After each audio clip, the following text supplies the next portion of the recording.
मौत के बदले मौत मिलेगी। लड़ते रहना कुंफू पांडव।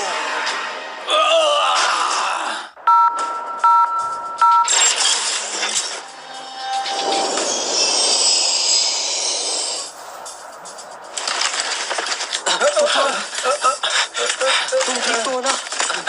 अभी तक जिंदा हो। तुम हमेशा मेरे काम में रुकावट क्यों डालते हो? फिर से मत कहना कि ये तुम्हारा मिशन है और तुम इंसानियत की रक्षा कर रहे हो। तुम जानते हो तुम लोगों के दुश्मन हो। तुम एक मोस्ट वांटेड क्रिमिनल हो। तुम उन लोगों की रक्षा क्यों करते हो जो तुम्हारी परवाह ही नहीं करते? बेवकूफ। तुम्हें गुस्से में देख के बहुत खुशी मिलती है मुझे। क्या बताऊं कितना मजा आता है। मैं तुम्हें नहीं छोड़ूंगा।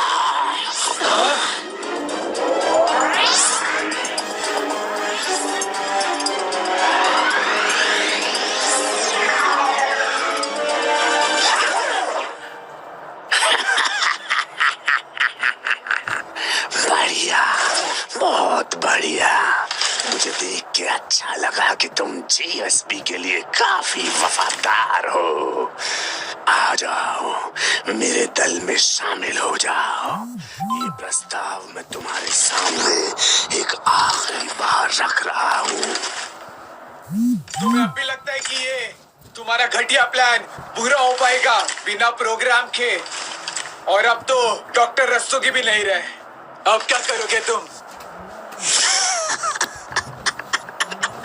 तुम्हें कैसा लगेगा अगर तुम्हें पता चले कि ये सब मेरा ही प्लान है?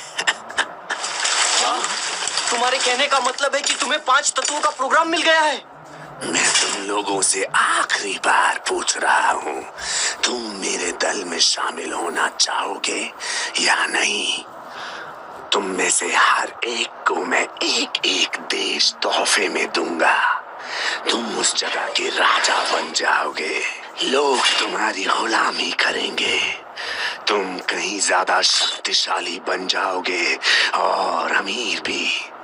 अब ये तुम पर है कि तुम्हें जिंदा रहना है या एक राजा की तरह राज करना है। जल्दी फैसला करो, नहीं तो मजबूरन मुझे तुम्हें खत्म करना होगा। अब बताओ, तुम क्या चाहते हो? जल्दी फैसला करो। ज्यादा वक्त नहीं है मेरे पास।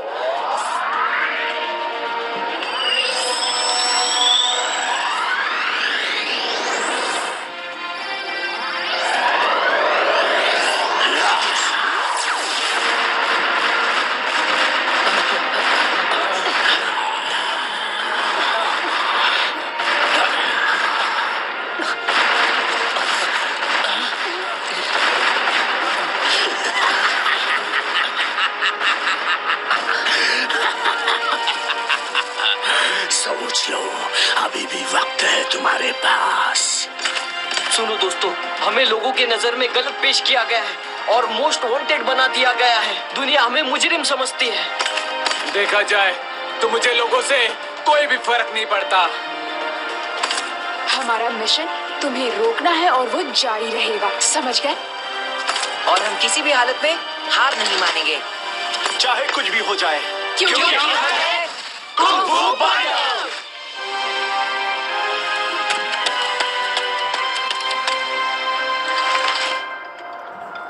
कुंफू पांडव, हम करके दिखाएंगे।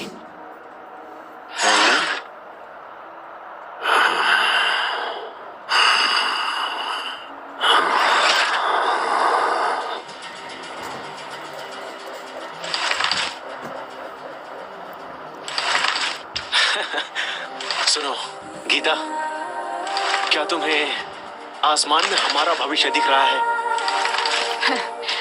नहीं, मैं हमेशा से मरने से पहले आसमान को देखना चाहती थी। हमेशा सोचती थी कि मेरा घर वहीं आसमान में है। तुम तो कुछ भी सोचती हो। तुम एक दिन जरूर घर पहुंचोगी गीता। लेकिन पहले ये किस्सा खत्म कर देते हैं और हम भी तुम्हारे साथ आएंगे, चाय बनाएंगे, तुम्हारी मम्मी को मिलेंगे और बहुत सारी मस्ती करेंगे। कैसा लग रहा है मेरा छुट्टियों का प्लान?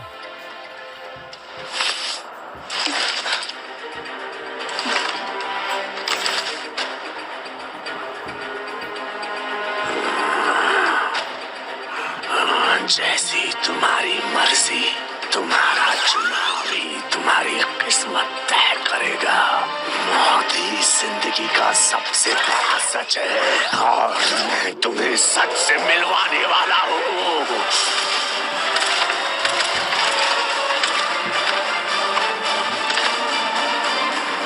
रुक जाओ।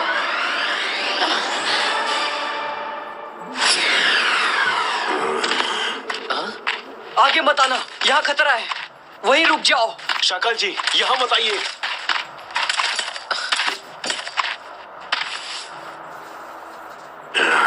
मेरे पास 5 तत्वों का प्रोग्राम है। इन लोगों को कुछ मत करना। ये सारे के सारे बेवकूफ हैं। ये बस गुलामी करना जानते हैं। मैंने कहा जाने दो उन्हें। ये मेरा आदेश है।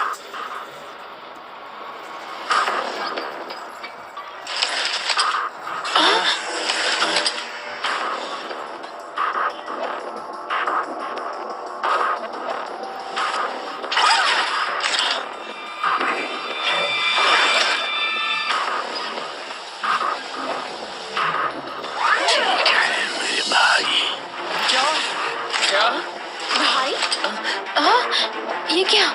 कोहन मेरे चाचा है।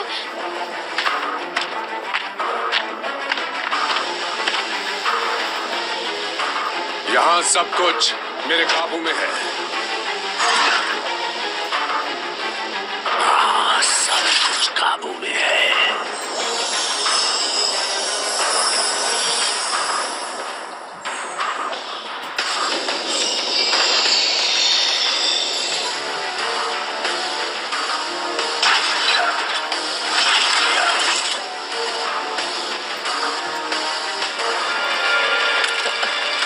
शाकल, आखिर तुम हो कौन? कई साल पहले से मैं देखता आ रहा हूँ कि सभ्यता और लोकतंत्र बेहतर होते जा रहे हैं और उनमें एकता बढ़ती जा रही थी।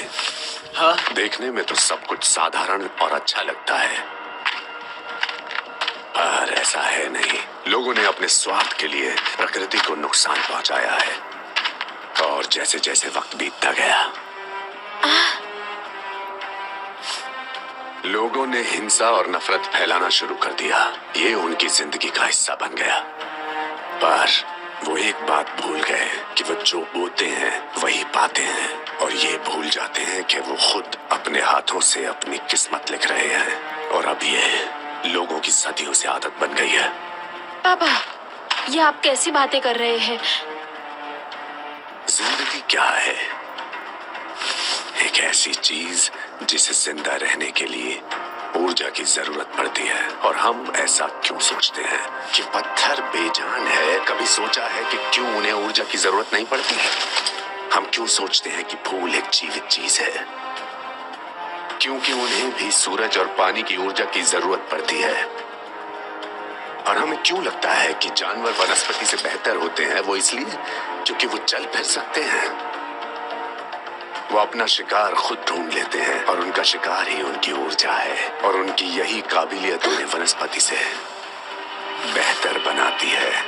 तो इससे ये साबित होता है कि जानवर हमेशा वनस्पति को खा जाते हैं।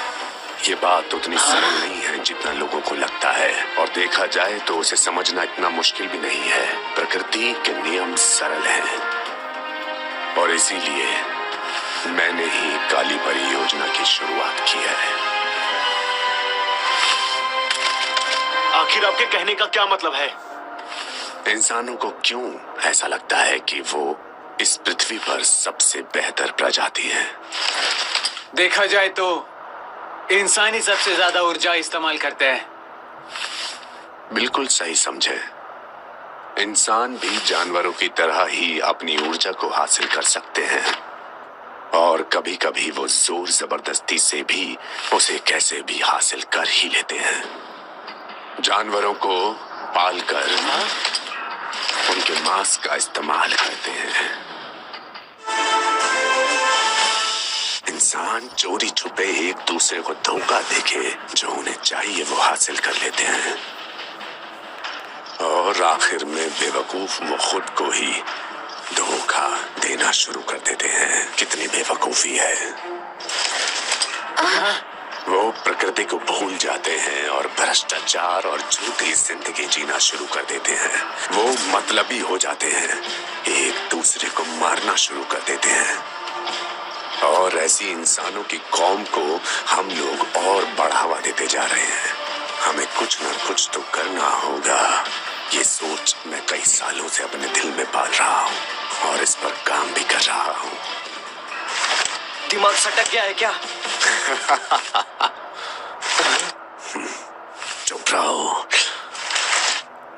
तुम्हें पता है कि लोग कितने मतलबी हो चुके हैं।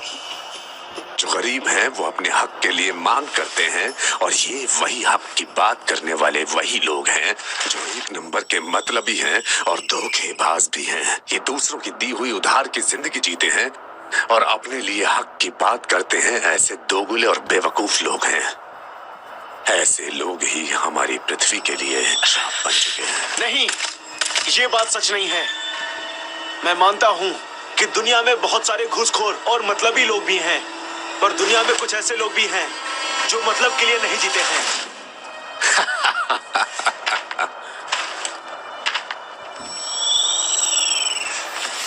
एक निस्वार्थी इंसान को कभी फर्क नहीं पड़ता कि बाकी सारी दुनिया में कोई और मतलबी है या नहीं है। निस्वार्थी होने से कभी कोई फायदा नहीं होता। निस्वार्थी लोगों को ये दुनिया चील और कौओं की तरह खा जाती है, और फिर झूठे और भ्रष्टाचारी लोग झूठी सहानुभूति के नारे लगाते हैं ताकि उन्हीं का झूठा चेहरा किसी के सामने ना आए। वो इसी तरह एक दूसरे के हक पे चढ़ के शक्तिशाली होते जा रहे हैं।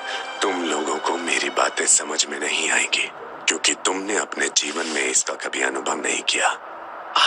तुम सब लोग अभी नासमझ और बच्चे हो। तुमने अभी जिंदगी के उतार चढ़ावों को देखा नहीं है। इस दुनिया में कितने बुरे लोग हैं ये तुम नहीं जानते हो। मुझे पता है क्योंकि तुम लोगों का दिल मासूम है, पर मेरा नहीं है।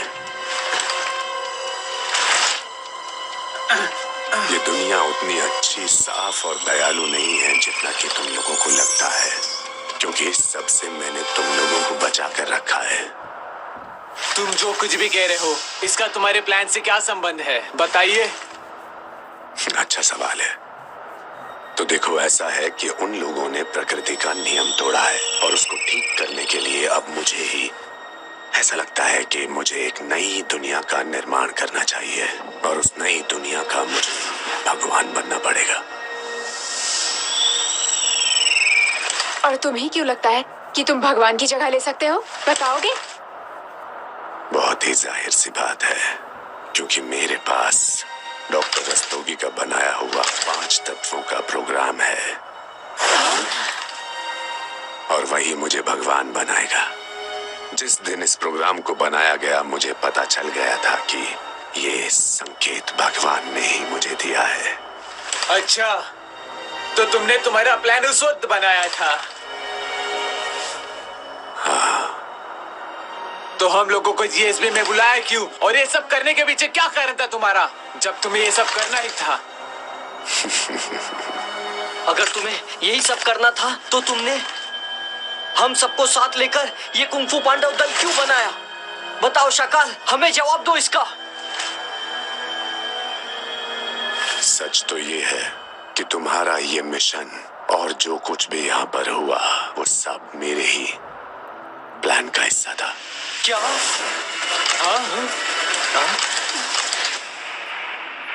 सही सुना, और ऐसा करने के पीछे मेरे 3 मकसद हैं। पहला, जीएसबी का ध्यान तुम लोगों की तरफ मुड़ जाए ताकि मैं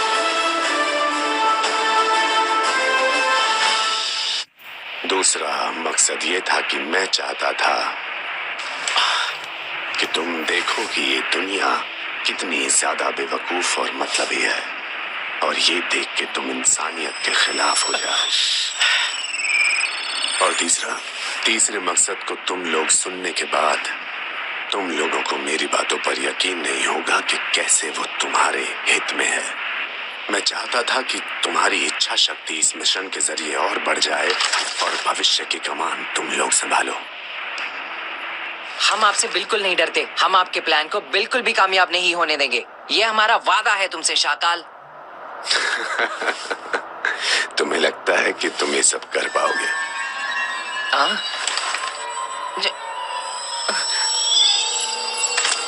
हमें तुम्हारी हर एक चाल का पहले से पता था। तुम लोग शुरुआत से ही हमारे मुकाबले में कुछ भी नहीं हो। देखा जाए तो तुम लोग बस कठपुतलियां हो जो हमारे इशारों पर नाच रहे थे।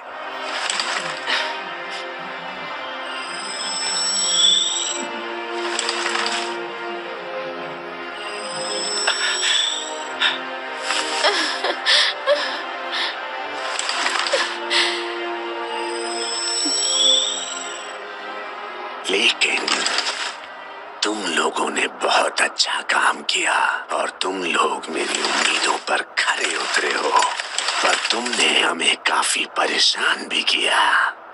इसकी उम्मीद मुझे नहीं थी।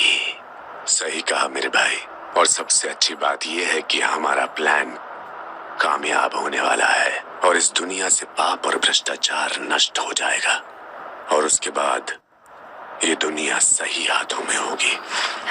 तो क्या डॉक्टर रस्तोगी की मौत भी आपके प्लान का हिस्सा था? बताइए। अंजलि, तुम अपने पिताजी से ऐसे कैसे बात कर सकती हो? ये एक हादसा था अंजलि। मुझे इस बारे में कुछ भी नहीं पता था और ये मेरे प्लान का हिस्सा भी नहीं था। झूठ मत बोलिए, ढोंग मत करिए कि आपको इसके बारे में कुछ भी नहीं पता। और कुंफू दल इतने दिनों से लड़ते आ रहे हैं, इसके बारे में क्या कहोगे? क्या इसके पीछे आपका हाथ नहीं है? जवाब चाहिए मुझे। जो भी कोई मारा जाता वो हमारे दल में शामिल होने के लायक नहीं होता। भविष्य की सत्ता संभालने के लिए काबिलियत साबित करनी पड़ती है। इसके बारे में तुम्हें चिंता करने की कोई जरूरत नहीं है। हम तुम्हारे प्लान का हिस्सा नहीं बनेंगे, भले तुम हमारे दुश्मन हो या दोस्त। अगर तुमने ऐसा किया तो तुम मारे जाओगे।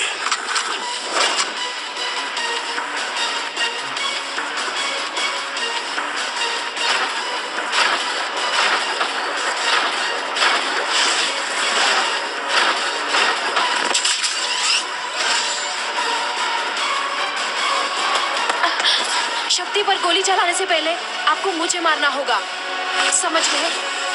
तुम ये क्या कर रही हो अंजलि? तुम्हें अपने पिता से ज्यादा इन पराये लोगों की परवाह है।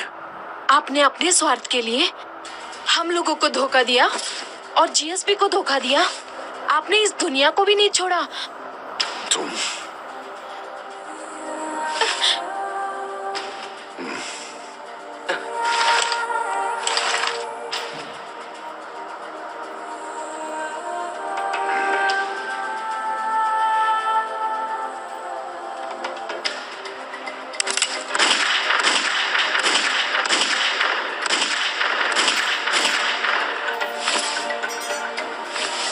वापस चलो। वापस क्यों? हमारे प्लान के मुताबिक एक बहुत बड़ी सुनामी और भूकंप अब से 3 से 4 घंटे के बाद शुरू होने वाला है। तुम्हें अगर अपनी जान बचानी है तो बेस लौटना होगा, वो भी जितना जल्दी हो सके उतना। वापस चलो।